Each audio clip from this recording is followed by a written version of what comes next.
మోసగించాలని try చేస్తే మనకు జరిగే మోసాన్ని కూడా దేవుడు అడ్డగిస్తాడు. మనల్ని ఫ్రాడ్ చేసినోడు అనుకుంటాడు బాగా మోసం చేశానని. ఆ జరిగిన మోసాన్ని మనకే ప్రయోజనకరంగా మార్చి మోసం చేసినోడికి మూతి బగిలేటట్టు చేస్తాడు ఆయన. నేను చాలాసార్లు నాతో ఉన్న వాళ్ళతో అనే డైలాగ్ అదే. ఎవడైనా నన్ను మోసం చేస్తే, నేను దేవుని సేవకుడిగా ఉన్నాను, దేవుని పాత్రగా ఉన్నా, దేవుని పని చేస్తున్నా. ఎవడైనా నన్ను మోసం చేస్తే, నేను శాలేమన్నను మోసం చేశానని వాడు చంకలు ఎగరేస్తే, వాడికి తెలియని సంగతి ఏంటంటే వాడు నన్ను మోసం చేయటం కాదు, వాడిని వాడే మోసం చేసుకుంటున్నాడు. ఎందుకంటే నాదేం లేదు, నేనంతా తోలుబొమ్మ టైపు. నన్ను పిలిచి తన పనికి నిలిపి వాడుకుని నాకు నిరంతరం తోడై ఉండి ఇంత దాకా నన్ను నడిపించిన దేవుడు నాకు తోడై ఉన్నాడు. తన కృపను బట్టి, నా యోగ్యతను బట్టి కాదులే కానీ ఆయన కృపను బట్టి. పిచ్చి మహారాజు, నేనేం మంచి పిల్లాన్ని కాదు.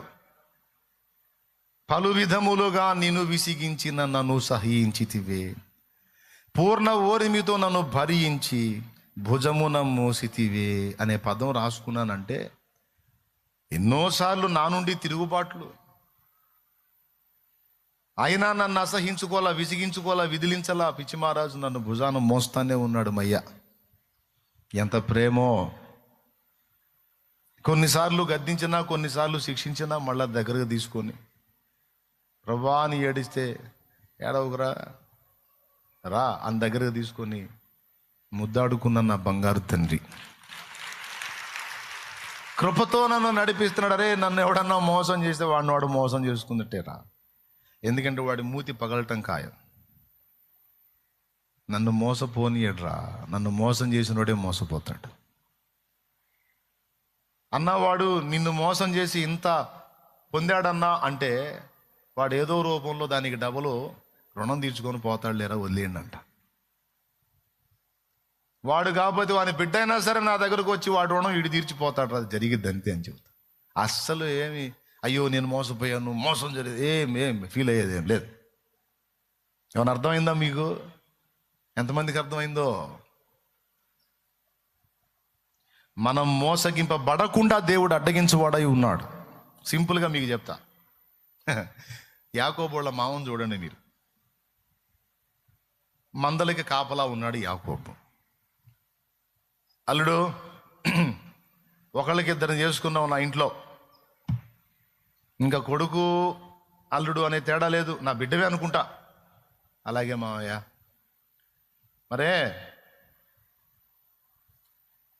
మచ్చలు పొడదగలవన్నీ నీకయ్యా, ఎందుకంటే నీ చేత ఒట్టిగా చేయించుకోకూడదు చాకిరి. పాపం పొలాన బడి చేస్తా ఉన్నావు, మందం దోలుకొని పోయి. మచ్చలు పొడదగలవన్నీ నీకు, మచ్చ పొడ లేనివి నాకు. సరే మావయ్య. అట్లాగే కొడుకులకు చెప్తాడు, అరే మందలో నుంచి మచ్చలు పొడలు గల్ల మగవాటిని అన్నిటిని పక్కకు దోలండ్రా, ఒక్కటి కూడా ఉండకూడదు, మొత్తాన్ని దోలండి. ఇప్పుడు మచ్చలు పొడలు కలిగినటువంటి పొట్టేళ్ళు మందలో ఉన్నాయి అనుకో, కనీసం కొన్ని పిల్లలైనా అవి పుడతాయి.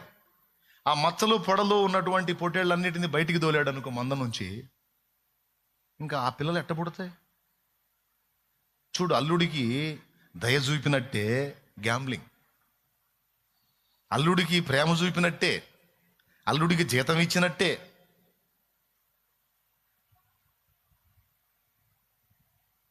కొడుకులకి చెప్తే వాళ్ళు మచ్చలు పొడలు గల పొట్టేళ్ళన్నిటిని మంద నుంచి డివైడ్ చేస్తే ఒక్కటి కూడా లేదు అందులో. యాకోబుకి అర్థం కాదు. అది ఇవన్నీ తోలుకొని పోతే మరి ఇక నాకు పిల్లలు ఎట్ట అవుతాయి? సరే చేసేదేముంది, మోసం జరుగుతుంది. మచ్చలు పొడలు గల పిల్లలు పుట్టే అవకాశమే లేకుండా లాభాన్ని చేసి పాపం మందని సపరేట్ చేసి, యాకోబుకి అసలు జీతం లేకుండా చేయాలనేది కుట్ర, మోసం. చూడండి, అప్పుడే ఉంది దరిద్రం, మామల్లుళ్ళ మోసాలు. అల్లుడు మామను మోసం చేయటం, మామ అల్లుడిని మోసం చేయటం అనే వ్యవహారం అప్పుడే తెచ్చింది. అయితే ఇక్కడ విచిత్రమైన విషయం ఏంటంటే యాకోబు సింగిల్ పర్సన్ అయితే గొడవ లేదు. యాకోబు పిలుపు లేనివాడైతే గొడవ ఉండేది కాదు లాబాను. కానీ యాకోబు దేవుని పిలుపులో ఉన్న వ్యక్తి, ఏర్పాట్లో ఉన్న వ్యక్తి, ప్రణాళికలో ఉన్న వ్యక్తి. యాకోబుకు దేవుడు తోడై ఉన్నాడు. ఆశ్చర్యం ఏం జరిగింది తెలుసా? లాబాను ఎప్పుడైతే ఈ మాట చెప్పాడో వీటన్నిటిని దూరం చేశాడు కదా, ఆశ్చర్యంగా మందలో అన్ని మచ్చలు పొడలు గలయబడుతున్నాయి. ఎవరు చేస్తున్నారా పని?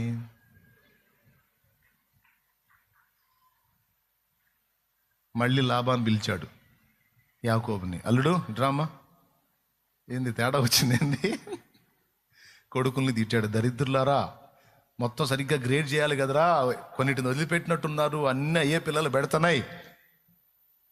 అల్లుడు మనం ఒప్పందం మార్చుకుందాం. అల్లుడు చెప్పు మాయ.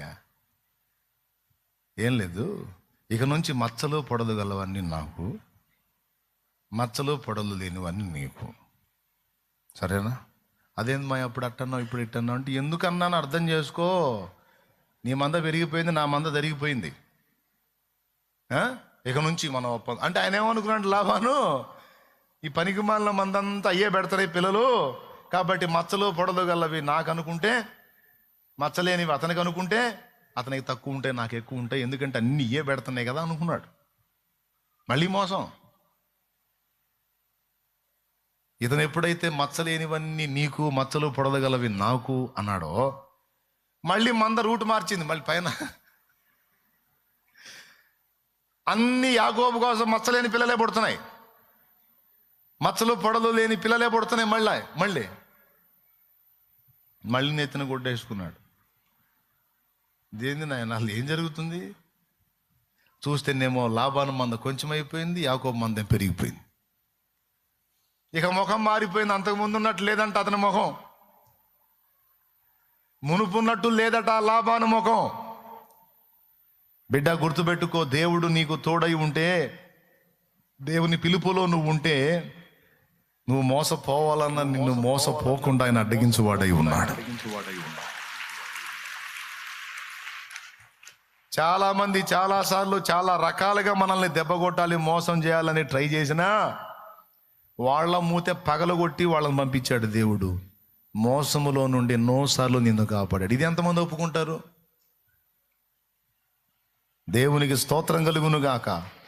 మోసగాళ్ల ముసుగులు బయటికి లాగి, ఆ మోసగాళ్ల బతుకులేందో నీకు బట్టబయలు చేసి, నిన్ను మోసపోకుండా తన ప్రేమను బట్టి కాపాడుకున్న దేవుడు నా దేవుడు. 4 విధములైన సంగతుల్లో మనల్ని అడ్డగించాడు. అవునా? మనకు అడ్డు నిలబడ్డాడు. ఇది రెగ్యులర్గా జరుగుతుంటుందని నీకు తెలుసా? కానీ నిజం. ఎందుకంటే మన విరోధైన అపవాదికి ఒక పేరుంది, మోసగాడు. సర్వలోకమును మోసపుచ్చుచు ప్రకటన గ్రంథము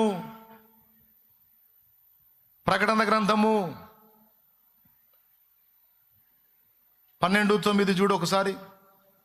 కాగా సర్వలోకమును మోసపుచ్చుచు అపవాది అనియు సాతాననియు. చూడు, సర్వలోకమును మోసపుచ్చిన మోసగాడు వీడు సామాన్యుడు కాదు, ఒకరిద్దరిని కాదు, సర్వలోకాన్ని మోసగించే మోసగాడు వీడు. ఓకే, ప్రకటన గ్రంథము 20వ అధ్యాయము 1వ వచనం నుంచి చూస్తే, ఇక జనములను మోసపరచకుండునట్లు అని వాడి గురించే మాట్లాడతాడు. సాతాననియు ఘట సర్పమనియు చెప్పబడిన ఆది సర్పమైన ఆ మహాఘట సర్పము అపవాది అనియు సాతాననియు పేరుగల ఆది సర్పమైన ఆ మహాఘట సర్పము అగాధములో పడద్రోయబడి సంకెళ్ల చేత బంధించబడింది. ఆ 1000 ఏండ్లు గడచు వరకు ఇక జనములను మోసపరచకుండునట్లు. వాడు మోసగాడు. నిజంగా దేవుడు మనకు తోడై ఉండకపోతే ఈ మోసగాడి చేతిలో ఎప్పుడో అయిపోయేవాళ్ళం. ఆ మహానుభావుడు నిరంతరం మనకు ప్రాకారమై ఉండి, దుష్టత్వం పాలు మనం కాకుండా, మనం దుష్టత్వం చేయకుండా, ఆయన చిత్తం తొలగిపోకుండా, ఈ దుష్టుడి చేతిలో మోసపోకుండా ఈ 4 సంగతుల్లో నిరంతరం కాపాడుతూ ఉన్నాడు.